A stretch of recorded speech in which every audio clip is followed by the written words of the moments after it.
Of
all things Irish and rock and roll. Today we're joined by Brush Shiels again in the studio, which is going to tell a story from the beginning, Skid Row. Welcome, Brush. Brendan, I'm delighted to be here. All things rock and roll and Irish. All things Irish and rock and roll. The history of Irish rock starts around 1963-64. But the part that I'm going to get into started in 1967. Okay. It was the original, the Irish Skid Row. That was the year we started, 1967. And we're just after being up at Fellow Cemetery and had a look around there, 1949, 1986. And who would have thought, Bren, way back in 1967, when Philo came to audition for Skid Row, they didn't come straight in, they had to audition, came to sing Hey Joe, Jimi Hendrix. And he arrived with three lads, Mick O'Flanagan, political activist and poet. Frank Murray, who went on to become the manager of the Pogues. Paul Scully done the sound for the Pogues and done the sound for Elvis Costello. Great sound engineer. All those guys were 17 going on 18. And walking around, brothers, 57 years have gone past. And Phil is still died way back in 1986. But as I said, he was a founder member. And in the interim period, between then and now, we've lost 10 lads. We lost Philo, we lost Gary, we lost Noel Bishman, we lost John Brady, we lost Pat Farrell, Pat Courtney. We played with Robbie Brennan, Joe Staunton, Paul Chapman, and Amy Gibney. And what we have in common is you've played with half of those guys, Brent. Yeah. Who did you play with the most? Well, I suppose Pat Farrell Yeah. would have been Joe Staunton, really, yeah, as well. Yeah. Played a long time with Joe. So how come you were never in Skid Row, Brent? Huh?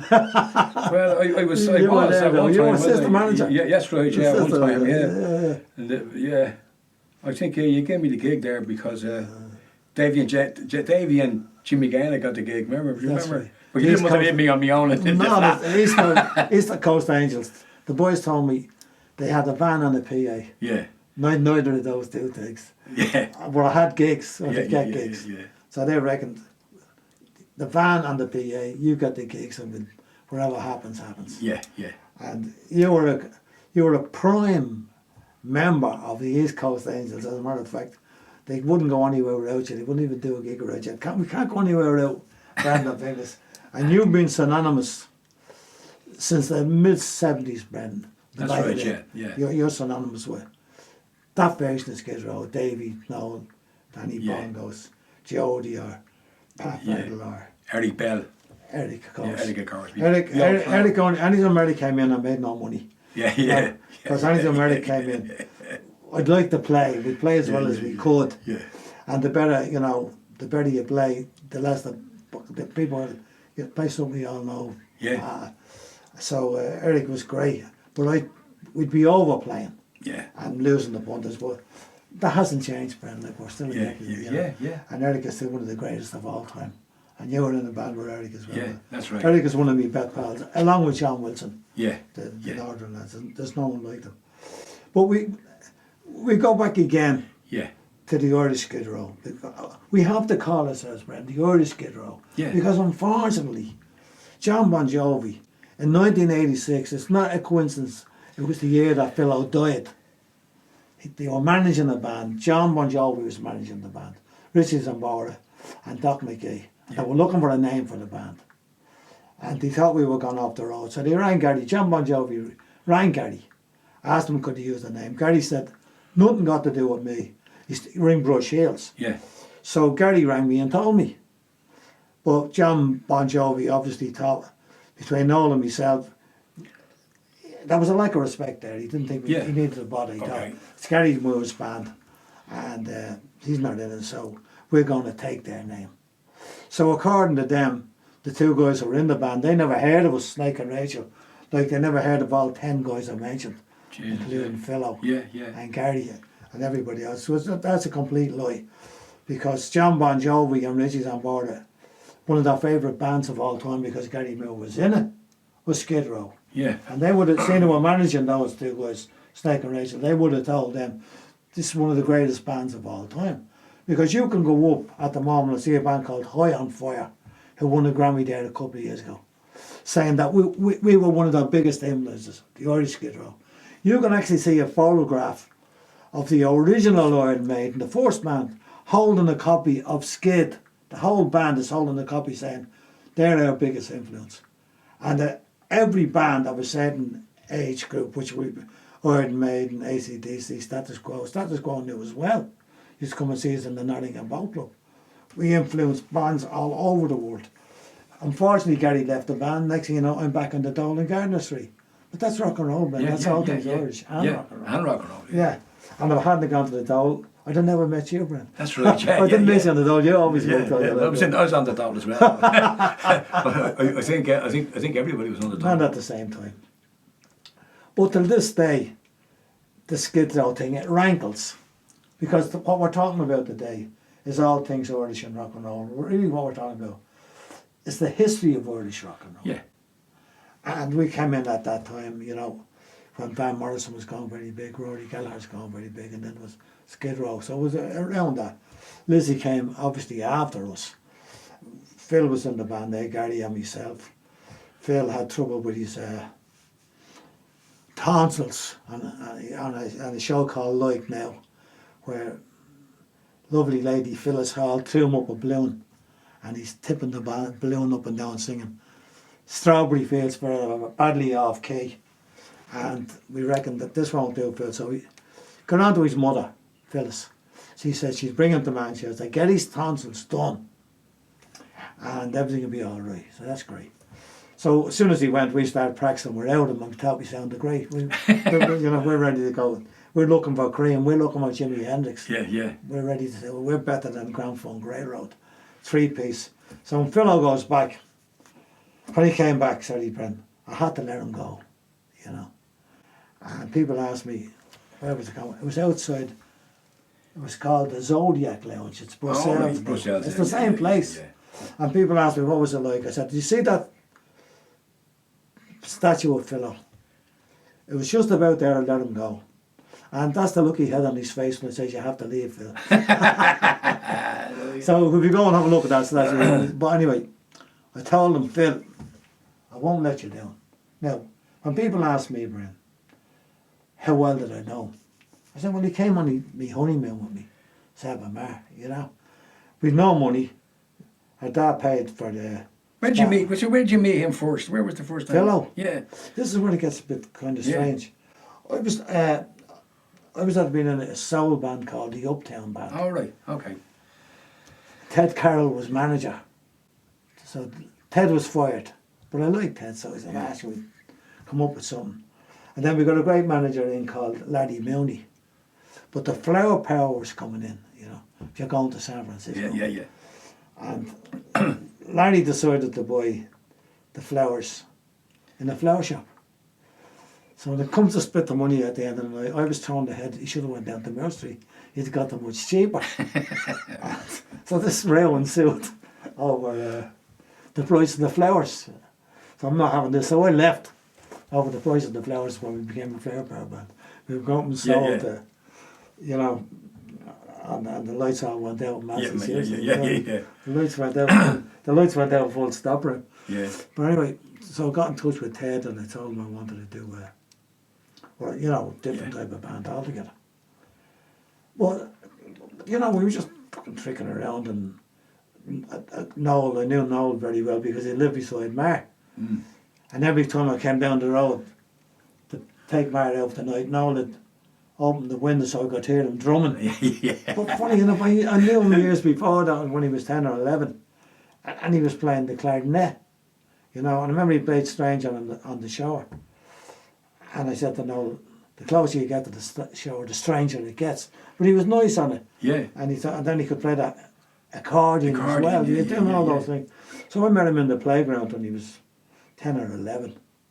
And he came over to me and he asked me could I join in, you know. And best of pals, I hadn't seen him for a long time then, heard him playing the drums. So I told him I was going to try and start the band. Ted Carroll was managing him. And I knew Bernard Cheevers from Brian Rock and the Boys. Yeah. 1963. Wow. So I used to say to Phil, the band was called The Boys. So Phil was doing The Boys back in the day. He says, you know, like I was in The Boys in 1963. Brian Rock, John Kavanagh, my great pal on drums. Bernard on guitar. So Bernard was very good. He could play rock and roll music and he could roll over Beethoven and I could do the old Chuck Berry stuff. So I wanted him in the band. And we needed a singer. But I'd actually met this guy, this lad, in the Grafton Arcade, photographer, and he had a sign up on his door that said Private Eye.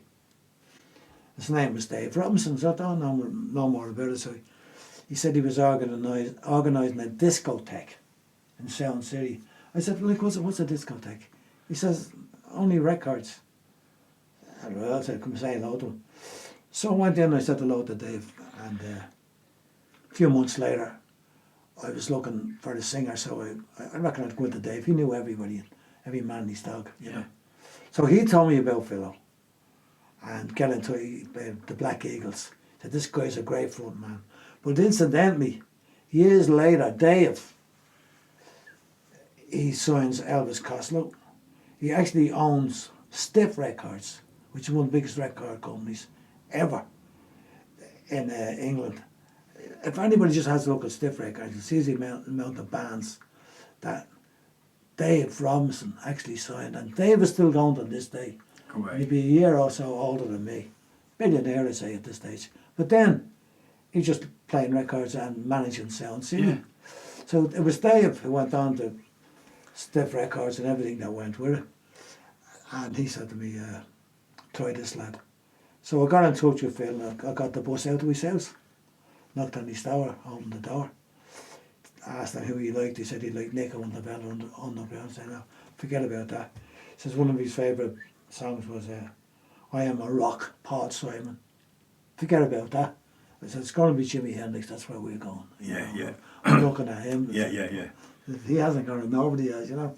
But anyway, I said, come on over to Cinema Place, Quigley's, where the whole Irish beat group started. That's another thing there, wasn't it? Cinema Place. Yeah, Cinema Place. That's again, we'd have to do a whole thing on Cinema Place. Just on the bands they play and the people who met there and how they met there, why they met there.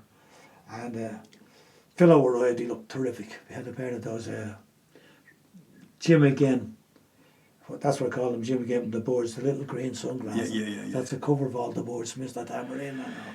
Great leather coat. Looked terrific. Sang. Hey Joe. Couldn't believe it. Best of all time.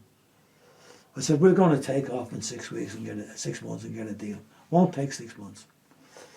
In 6 weeks, we were the biggest band in Ireland. The Granny's intentions were giving us a run for our money. Okay, yeah. You know, we were competing with them sort of. But we couldn't fail. And on we went, and then Bernard became a apprentice of the year in Guinness's. Had to leave the band. So we were playing, and believe it or not, we were talking about earlier, on the 72 Club. Yeah. I admit. And Frank and Paul, who were working with us at this, Frank who went on to manage the Bogs, Paul who went on to do all great working with them as well. They said they seen this guitar player down in John Ryan's place, the Go-Go. Great guitar player, he's only 15. And so I said, like, I took that word for it, I never heard him. So I said, tell him to come up at the end of the night and have a listen to us. We're looking for a guitar player, he might be the man with the job, you know. So up he came, and funny enough, we're playing Strawberry Fields Forever again. And that number kind of is somewhere in the Skid Row psyche, I have no idea. But Bernard has the wah-wah pedal, wah, wah, you know, he's giving around that. And Gary heard about it and couldn't believe it, you know. And I had a feeling this guy is great, so he played a bit on the guitar. 5 minutes after the gig, couldn't believe it myself. Yeah. So Gary came in then, and then ultimately we had to let Phil go. But this is a good while later, like, the band started around the end of 67, and Phil was still in at the beginning of 69. Yeah. The reason I know that is, I have to remember when I got married, you don't know there was, I'm in big trouble. Yeah. So he was there on the 11th of January 1969, because we all went to Phil's mother's hotel, which was in Moss-side, Wally Grange. And we got there, and it was full of cabaret artists, like comedians, singers, jugglers, strippers. And she told me there was no rooms that night, but we could sleep on the floor in the bar, and then there'd be plenty of room the following week. I said, man, no problem. So in we went, we slept on the bar. She arrived first thing in the morning, Phil's ma, with the full English breakfast, the sausages, the eggs. And we had the best of pals with Margaret and myself till today. She did. She was the best bit of crack. Yeah. But the first day I'm there, and I'm walking up the stairs, and she says, hold on there, she says to me. And she's on the phone. She says, I have an out-of-sight bass player here. That's the phrase she used. And he'll play with you tonight. I didn't know what she was talking about. So she says to me, there's a band called the Ivy League staying here. And I said, they've had a few hits, tossing and turning. Yeah. That's why I'm crying. And they used to be called Carter Lewis and the Southerners. I knew all that. And she says, well, their bass player is after getting the flu. And I told them, you can stand in. So I played, for the week we were there, I played 2 gigs a night with the... Was it just on your honeymoon? Yeah. That's it. Phil was dancing with Mary down the front of Yeah. And that's what we done. For the whole week we were there, I played twice a night with the Ivy League and the fucking crack. So myself and Phil obviously were the best pals of all time. And I still shafted him when push came to shove, because rock and roll, it's a terrible business, you know. As it was, it's vicious. Unbelievable. It wasn't room for two for him, man. You know? No, yeah. And so what I said to him was this: listen, I'm going to teach you bass, right, and teach you how to breathe a bit better with the vocals. Yeah. And people think he was very confident. He was the opposite. He wasn't really that confident. He got into carry that. Right. So anyway, he arrived every day, 2 hours a day, and then practice for another 2 or 4 hours wherever he was. Yeah. And I said, in 6 weeks' time, you'll be ready to start a band, and in 6 months' time, you'll be able to lead a band. But he done everything I asked him, and surpassed everything I thought he would do. You know, and to this day I tell people, if they'd known he was that good, going to be that good, I wouldn't have showed him anything. Yeah. But he done everything I asked him and more. Yeah. And went on. And he was an amazing character. Like he had a great ability, like songwriting and poetry, especially. You know,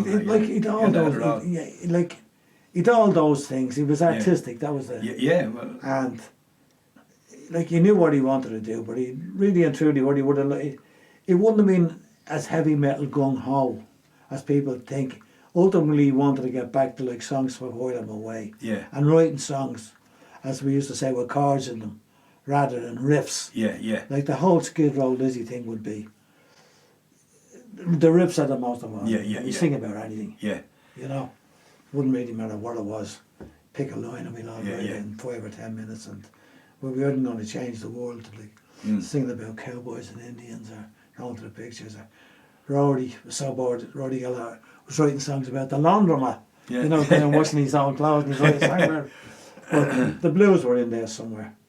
But ultimately, you know, Phil went on and Lizzie went on and the world went on, and we're up at his grave this morning. Yeah. 1949, 1986. And we're thinking, in between that time, the amount of family, friends, all the people we've lost, as Bob Marley said, along the way, you know. Yeah. We 10 lads that we lost, and we'll be doing a little song for you later on, Brent. Yeah. The blues band in heaven Yeah. and all that. That's a different conversation. But it was, you know, today's a kind of nostalgic day. Phil was 75 in August. Yeah. And I'm talking about lads when they're 17 going on 18. Yeah. Like, and I'm 79 myself in October.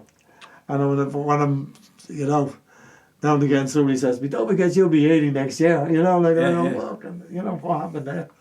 But it's on a day like today, knowing that, you know, the gig is out in Hull, the open air gigs, his birthday, and he's been dead, 40, since 86.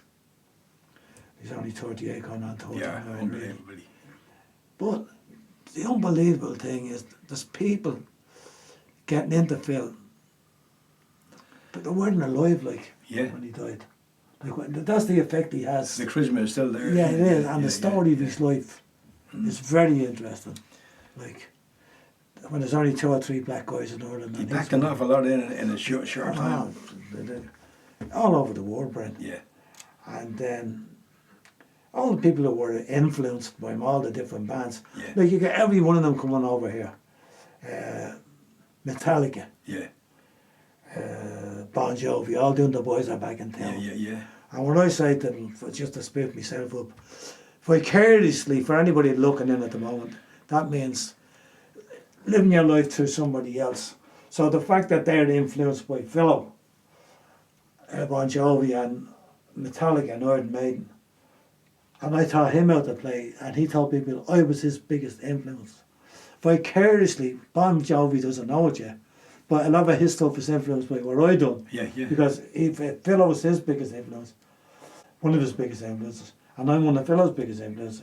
Myself and Bon Jovi, we meet in the middle, and Yeah. Lizzie's and Barry. Yeah. I'll be reminding them of that when we have this conversation about lack of respect. Yeah.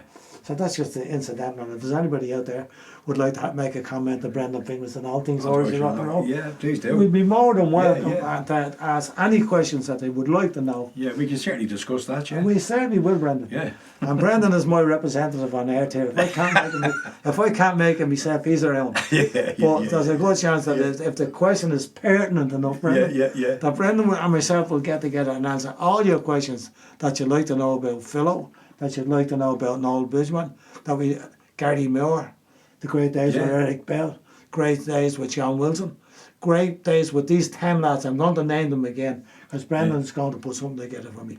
We Philo, Gary, Noel Bridgman, John Brady, Pat Farrell, Pat Courtney, Joe Staunton, Robbie Brennan, Paul Chapman from UFO, and the great Eamon Gibney, great frontman. There's 10 lads that were in this Skid Row, the Snake and Rachel, the American lads that they'd never heard of.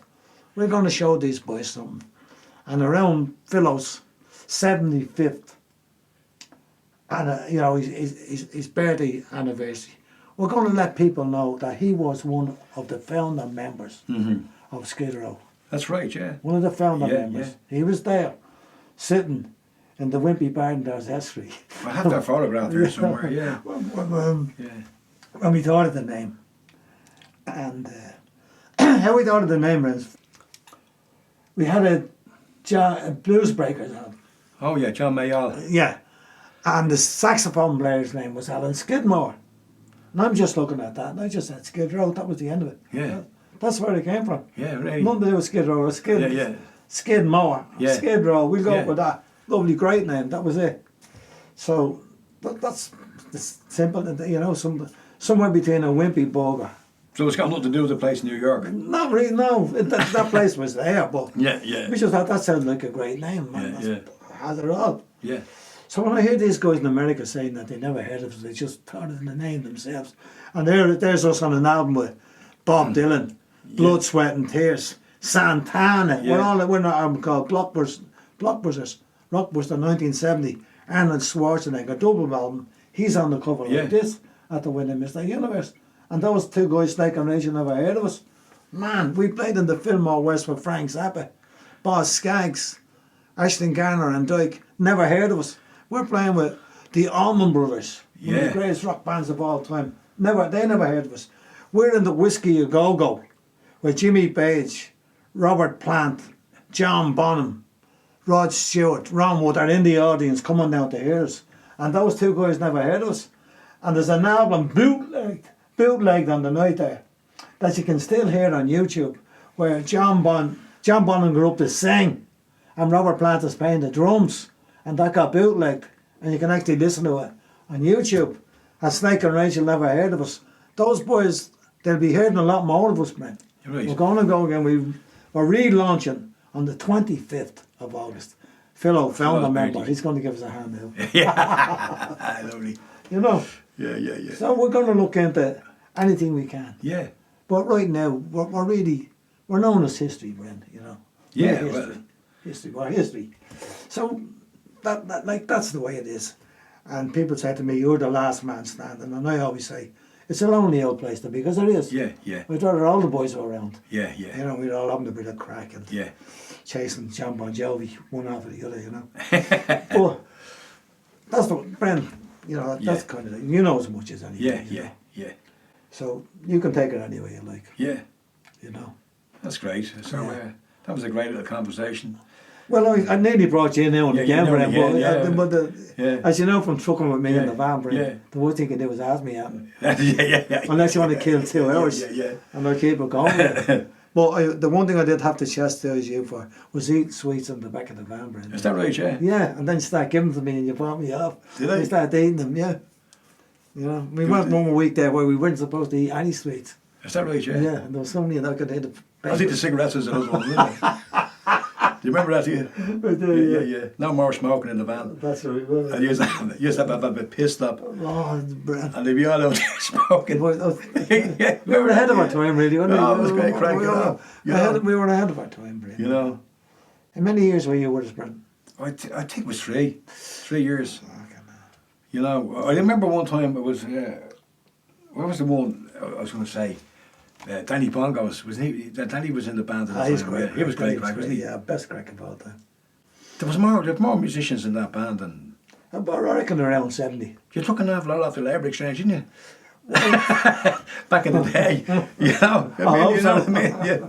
But the boys Look at the job centre you were for musicians. Yeah. But like not everybody wants to play the Rhinestone Cowboy, Bren, you know. Yeah. And the boys will stay for long enough. And But the beginning, it was great. I mean, like you were young. I remember you were doing 7 nights a week in the ballrooms. we were, yeah.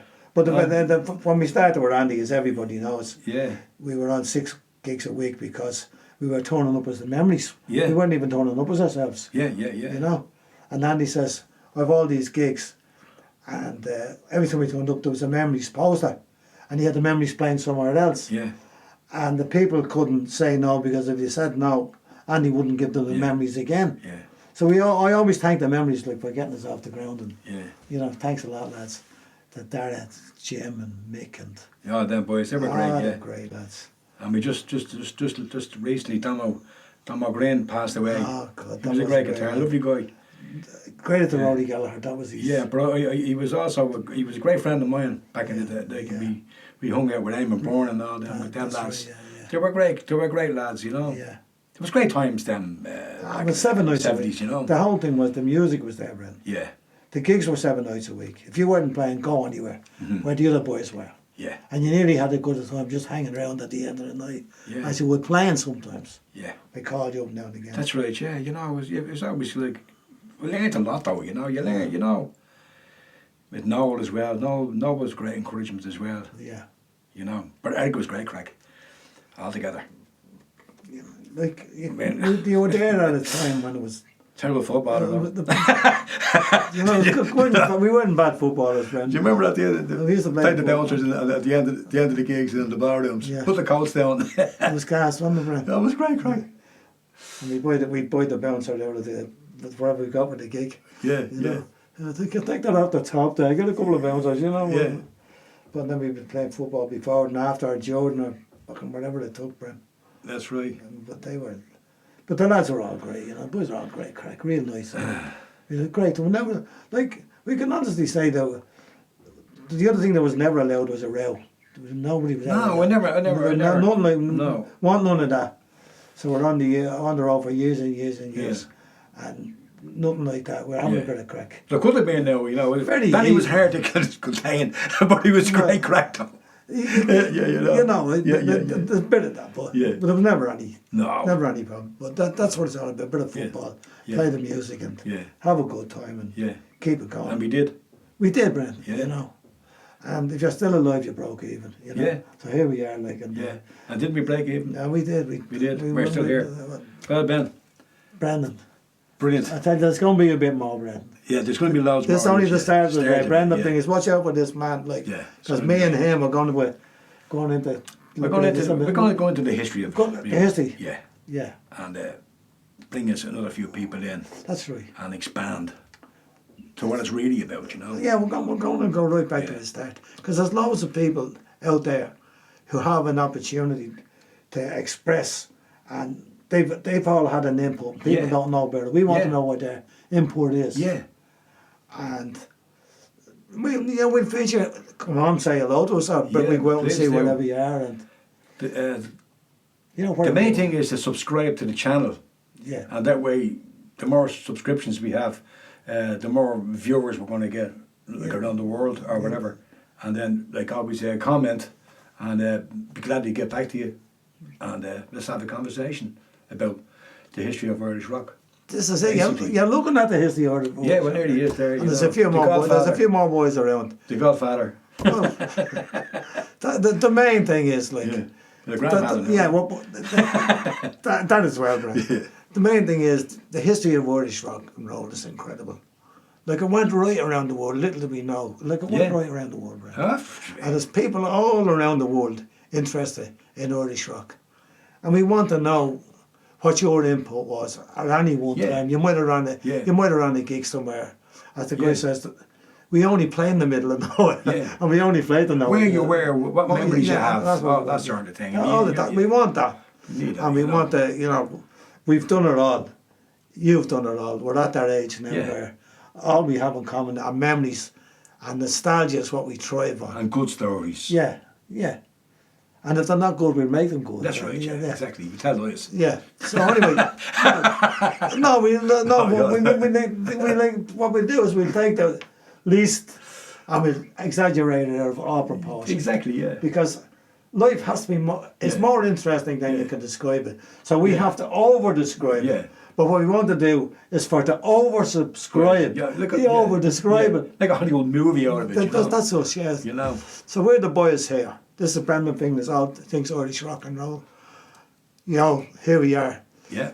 There's a blues band up in heaven, and we're missing all the lads. Yeah. Well, we're going to come to that now, shortly. Well, there's a great rebel. There's a great rebel ballad. It's a Kerry rebel ballad called "The Boys of Barnashrawda," where the narrator is talking about these lads who fought the Black and Tans. They didn't, and then headed off to work in London. Headed off to work in New York, headed off to work all over the world. And he's the last one left. And he says, I am left to sing their deeds and praise them while I can. And that's our job in all things Irish and rock and roll, Brendan.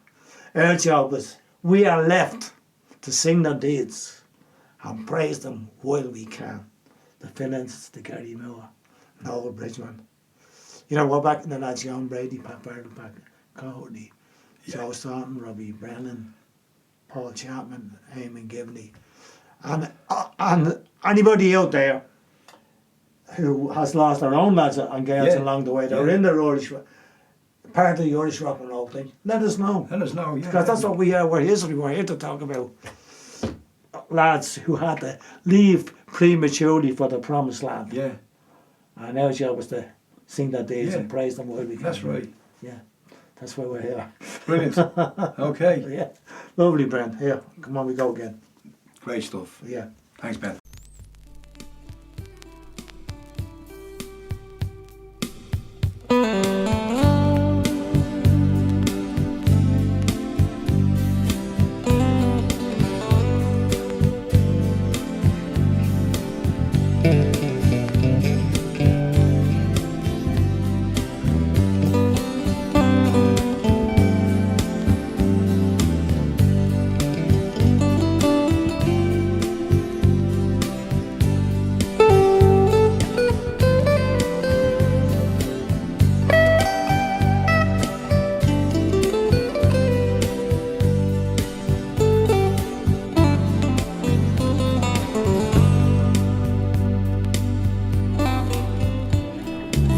I'm out on the beach at Hove.